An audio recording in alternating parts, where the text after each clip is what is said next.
பொருளோடு புகழைத் தந்து போற்றிடும் வாழ்வைத் தந்து வருங்காலம் அனைத்தும் செல்வம் வரும் காலம் ஆக்கி வைத்து பெருமைகள் வழங்க வேண்டும், பேரருள் கூட்ட வேண்டும். அருள்மிகு குருவே உன்னை அடிபணிந்து வணங்குகின்றேன். வருடம் ஓர் ராசி வீதம் வட்டமாய் சுழன்று வந்தே தருகிற பலனை நாங்கள் தங்கமாய் ஏற்றுக்கொள்வோம்.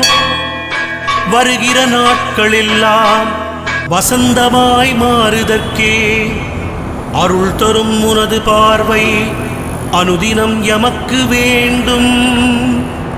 குருவே நீ பார்த்தால் போதும் கோடியாய் நன்மை சேரும்.